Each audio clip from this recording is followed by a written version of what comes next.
وَإِذْ تَقُولُ لِلَّذِي أَنْعَمَ اللَّهُ عَلَيْهِ وَأَنْعَمْتَ عَلَيْهِ أَمْسِكْ عَلَيْكَ زَوْجَكَ وَاتَّقِ اللَّهَ وَتُخْفِي فِي نَفْسِكَ مَا اللَّهُ مُبْدِيهِ وَتَخْشَى النَّاسَ وَاللَّهُ أَحَقُّ أَنْ تَخْشَاهُ فَلَمَّا قَضَىٰ زَيْدٌ مِّنْهَا وَطَرًا زَوَّجْنَاكَهَا لِكَيْ لَا يَكُونَ عَلَى الْمُؤْمِنِينَ حَرَجٌ فِي أَزْوَاجِ أَدْعِيَائِهِمْ إِذَا قَضَوْا مِنْهُنَّ وَطَرًا وَكَانَ أَمْرُ اللَّهِ مَفْعُولًا۔ وَإِذَا یاد کرو جب تقولو آپ فرماتے تھے للذی اس شخص کو انعم اللہ اللہ نے انعام کیا علیہ اس پر وانتا اور آپ نے انعام کیا علیہ اس پر امسک روکے رکھ علیہ کا اپنے پاس زوجہ کا اپنی بیوی واتق اللہ اور ڈر اللہ سے وتخفی اور آپ چھپاتے تھے فی نفسی کا اپنے دل میں ماللہ جو اللہ مبدی اس کو ظاہر کرنے والا اور تخشا اور آپ ڈرتے تھے الناس لوگ واللہ اور اللہ حق کو زیادہ حقدار ان کے تخشاہ تم اس سے ڈرو فلما پھر جب قضا پوری کر لی زید منہا اس سے وطرن اپنی حاجت زوجنا کہا ہم نے اسے تمہارے نکاح میں دے دیا لکئی تاکہ لا یکون نہ رہے اللہ پر المؤمنین مومنوں حرجن کوئی تنگی فی ازواجی بیویوں میں ادعیائہم اپنے لے پالک اذا جب وہ قضوا پوری کر چکی منہن ان سے وطرن اپنی حاجت وکانا اور ہے امر اللہ اللہ کا حکم مفعولا ہو کر رہنے والا۔ اور جب تو کہنے لگا اس شخص کو جس پر اللہ نے احسان کیا اور تو نے احسان کیا رہنے دے اپنے پاس اپنی جوڑ کو اور ڈر اللہ سے اور تو چھپاتا تھا اپنے دل میں ایک چیز کو جس کو اللہ کھولا چاہتا ہے اور ڈرتا تھا لوگوں سے اور اللہ سے زیادہ چاہیے ڈرنا تجھ کو پھر جب زید تمام کر چکا ہے شوروں سے اپنی غرض ہم نے اس کو تیرے کو نکاح میں دے دیا تاکہ نہ رہے مسلمانوں پر گناہ نکاح کر لینا جوڑوں اپنے لے پالکوں کی جب وہ تمام کر لیں ان سے اپنی غرض اور ہے اللہ کا حکم بجا لانا یعنی زید نے طلاق دے دی اور عدت بھی گزر گئی زینب سے کچھ غرض مطلب نہ رہا حضرت زینب زید کے نکاح میں آئیں تو وہ ان کی آنکھوں میں حقیر لگتا مزاج کی موافقت نہ ہوئی جب آپس میں لڑائی ہوتی تو زید آ کر حضرت صلی اللہ علیہ وسلم سے ان کی شکایت کرتے اور کہتے میں اسے چھوڑتا ہوں حضرت منع فرماتے کہ میں میری خاطر اور اللہ رسول صلی اللہ علیہ وسلم کے حکم سے اس نے تجھ کو اپنی منشا کے خلاف قبول کیا اب چھوڑ دینے کو وہ اور اس کی عزیز دوسرے ذلت سمجھیں گے اس لیے خدا سے ڈرو اور چھوٹی چھوٹی باتوں پر بگاڑ مت کرو جہاں تک ہو سکے نباہ کی کوشش کرتا رہے جب معاملہ کسی طرح نہ سلجھا اور بار بار جھگڑے قضیے پیش آتے رہے تو ممکن ہے اب صلی اللہ علیہ وسلم کے دل میں آیا ہو کہ اگر ناچار زید چھوڑ دے گا تو زینب کی دلجوئی بغیر اس کے ممکن نہیں کہ میں خود اس سے نکاح کروں لیکن جاہلوں اور منافقوں کی بدگوئی سے اندیشہ کیا کہ کہیں گے اپنے بیٹے کی جورو گھر میں رکھ لی حالانکہ پہلے معلوم ہو چکا ہے کہ اللہ کے نزدیک لے پالک کو کسی بات میں حکم بیٹے کا نہیں ادھر اللہ کو یہ منظور تھا کہ اس جاہلانہ خیال کو اپنے پیغمبر صلی اللہ علیہ وآلہ وسلم کے ذریعے سے عملی طور پر ختم کر دے تاکہ مسلمانوں کو آئندہ اس مسئلے میں کسی قسم کا توخش اور استنکاف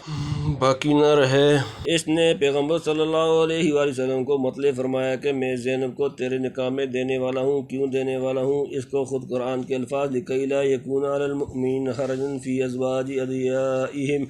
صاف ظاہر کر رہے ہیں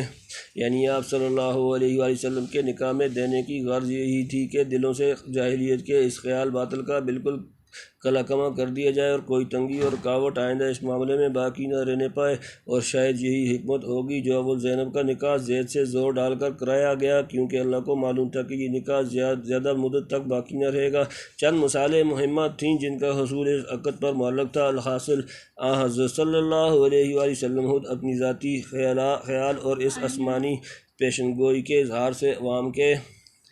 طعن و تشنیع کا خیال فرما کر شرماتے تھے اور زید کو طلاق کا مشورہ دینے میں بھی حیا کرتے تھے لیکن خدا کی خبر سچی ہونی تھی اور اس کا حکم تکوینی و تشریعی ضرور تھا کہ نافذ ہو کر رہے آخرکار زید نے طلاق دے دی اور عدت گزر جانے پر اللہ نے زینب کا نکاح حضرت صلی اللہ علیہ وآلہ وسلم سے باندھ دیا۔ اس تقریر سے معلوم ہو گیا کہ آپ صلی اللہ علیہ وآلہ وسلم دل میں جو چیز چھپائے ہوئے تھے وہ یہی نکاح کی پیشن گوئی اور اس کا خیال تھا اسی کو بعد میں اللہ نے ظاہر فرما دیا جیسا کہ لفظ زوجنا کہا سے ظاہر ہے اور ڈر اس بات کا تھا کہ بعض لوگ اس بات پر بدگمانی یا بدگوئی کر کے اپنی عاقبت خراب نہ کر بیٹھیں یا گمراہی میں ترقی نہ کریں چونکہ مصالح مہمہ شرعیہ کے مقابلے میں اس قسم کی جھجک بھی پیغمبر کی شان رفیع کے لیے مناسب نہ تھی اس لیے باقاعدہ حسنات الابرار سیئات المقربین اس کو عتاب امیز رنگ میں بھاری کر کے ظاہر فرمایا گیا جیسا کہ عموماً انبیاء علیہ السلام کی حالات کے ذکر میں واقع ہوا ہے۔ تنبیہ، ہم نے جو لکھا ہے کہ اللہ تعالیٰ نے آپ صلی اللہ علیہ وآلہ وسلم کو نکاح کی خبر پہلے سے دے دی تھی۔ اس کی روایات فتح الباری سورۃ احزاب کی تفسیر میں موجود ہیں۔ باقی جو لغو اور دورز کار قصے اس مقام پر حاطب اللیل مفسرین مورخین نے درج کر دیے ہیں۔ ان کی نسبت حافظ ابن حجر لکھتے ہیں لا ينبغی تشاغل بها، اور ابن کثیر لکھتے ہیں احببنا ان تضرب عنها صفحا لعدم صحتها فلا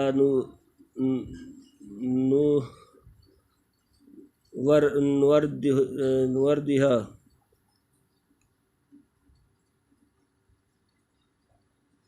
ما كان على النبي من حرج فيما فرض الله له سنة الله في الذين خلوا من قبل وكان أمر الله قدرا مقدورا۔ ما كان نہیں علی النبی، نبی پر من حرج میں کوئی حرج، فیما اس میں جو فرض اللہ مقرر کیا اللہ نے، لہو اس کے لیے، سنت اللہ اللہ کا دستور، فیما الذین وہ جو خلو گزرے، من قبل پہلے، وکانا اور ہے، امر اللہ اللہ کا حکم، قدرم مقرر کیا ہوا، مقدورا اندازہ سے، نبی پر کچھ مذائقہ نہیں اس بات میں جو مقرر کر دی اللہ نے اس کے واسطے جیسے دستور رہا ہے اللہ کا ان لوگوں میں جو گزرے پہلے، اور ہے حکم اللہ کا مقرر ٹھہر چکا۔ الذين يبلغون رسالات الله ويخشونه ولا يخشون أحدا إلا الله وكفى بالله حسيبا۔ الذين وہ جو يبلغون پہنچاتے ہیں، رسالات اللہ اللہ کے پیغامات، ويخشون اور اس سے ڈرتے ہیں، ولا يخشون اور وہ نہیں ڈرتے، أحدا کسی سے، إلا اللہ اللہ کے سوا، وكفى اور کافی ہے، بالله اللہ حسیبا حساب لینے والا۔ وہ لوگ جو پہنچاتے ہیں پیغام اللہ کے اور ڈرتے ہیں اس سے اور نہیں ڈرتے کسی سے سوا اللہ کے، اور بس ہے اللہ کفایت کرنے والا، یعنی اللہ کا حکم اٹل ہے، جو بات اس کے یہاں طے ہو چکی ضرور ہو کر رہے گی۔ پھر پیغمبر صلی اللہ علیہ وآلہ وسلم کو ایسا کرنے میں کیا مذائقہ ہے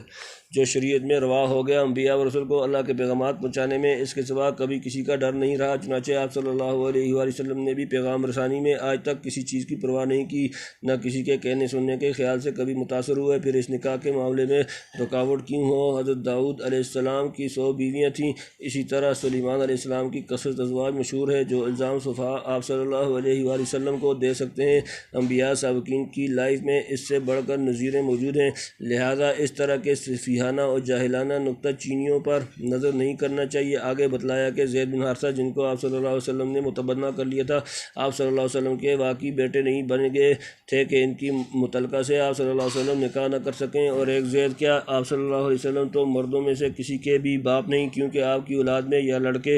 ہوئے جو بچپن میں گزر گئے اور بعض اس آیت کے نزول کے وقت پیدا ہی نہیں ہوئے، یا بیٹیاں تھیں جن میں سے حضرت فاطمہ زہرا رضی اللہ تعالیٰ عنہا کی ذریت دنیا میں پھیلی۔ ما كان محمد أبا أحد من رجالكم ولكن رسول الله وخاتم النبيين وكان الله بكل شيء عليما۔ ماکانہ نہیں ہے محمد ابا باپ احدن کسی کے، من رجالکم تمہارے مردوں میں سے، ولیکن اور لیکن، رسول اللہ اللہ کے رسول، وخاتم اور مہر النبیین نبیوں، وکانہ اور ہے اللہ بکل شیء ہر شے کا، علیمن جاننے والا۔ محمد باپ نہیں کسی کا تمہارے مردوں میں سے، لیکن رسول ہے اللہ کا، اور مہر سب نبیوں پر، اور ہے اللہ سب چیزوں کو جاننے والا، یعنی کسی کو اس کا بیٹا نہ جانو، ہاں اللہ کا رسول صلی اللہ علیہ وسلم ہے، اس حساب سے سب ان کے روحانی بیٹے ہیں، جیسا کہ ہم النبی اولا بالمؤمنین من انفسہم سورۃ نمبر 33 سورۃ الاحزاب آیت نمبر 6 کے حاشیہ میں لکھ چکے ہیں۔ یعنی آپ صلی اللہ علیہ وسلم کی تشریف آوری سے نبیوں کے سلسلے پر مہر لگ گئی، اب کسی کو نبوت نہیں دی جائے گی، بس جن کو ملنی تھی مل چکی، اسی لیے آپ صلی اللہ علیہ وسلم کی نبوت کا دورہ سب نبیوں کے بعد رکھا، جو قیامت تک چلتا رہے گا۔ حضرت مسیح علیہ السلام بھی اخیر زمانہ میں بحیثیت آپ کے ایک امتی کے آئیں گے، خود ان کی نبوت و رسالت کا عمل اس وقت جاری نہ ہوگا، جیسے آج تمام انبیاء اپنے اپنے مقام پر موجود ہیں، مگر شخص جہت میں عمل صرف نبوت محمدی کا جاری و ساری ہے۔ حدیث میں ہے کہ اگر آج موسیٰ علیہ السلام زمین پر زندہ ہوتے تو ان کو بھی بجز میرے اتباع کا چارہ نہ تھا، بلکہ بعض محققین کے نزدیک تو انبیاء سابقین اپنے اپنے عہد میں بھی خاتم الانبیاء صلی اللہ علیہ وآلہ وسلم کی روحانیت عظمیٰ پر ہی سے مستفید ہوتے تھے، جیسے رات کو چاند اور ستارے سورج کے نور سے مستفید ہوتے ہیں، حالانکہ سورج اس وقت دکھائی نہیں دیتا، اور جس طرح روشنی کے تمام مراتب عالم اسباب میں آفتاب پر ختم ہو جاتے ہیں، اسی طرح نبوت رسالت کے تمام مراتب و کمالات کا سلسلہ بھی روح محمدی صلی اللہ علیہ وآلہ وسلم پر ختم ہوتا ہے۔ بدین لحاظ کہہ سکتے ہیں کہ آپ رتبی اور زمانی اور حیثیت سے خاتم النبیین ہیں، اور جن کو نبوت ملی ہے آپ ہی کی مہر لگ کر ملی ہے۔ واللہ عالم بالصواب۔ تنبیہ: ختم نبوت کے متعلق قرآن، حدیث، اجماع وغیرہ سے سینکڑوں دلائل جمع کر کے بعض علماء عصر نے مستقل کتابیں لکھی ہیں۔ مطالعے کے بعد ذرا تردد نہیں رہتا کہ اس عقیدہ کا منکر قطعاً کافر اور ملت اسلام سے خارج ہے، یعنی وہی جانتا ہے کہ رسالت یا ختم نبوت کو کس محل میں رکھا جائے۔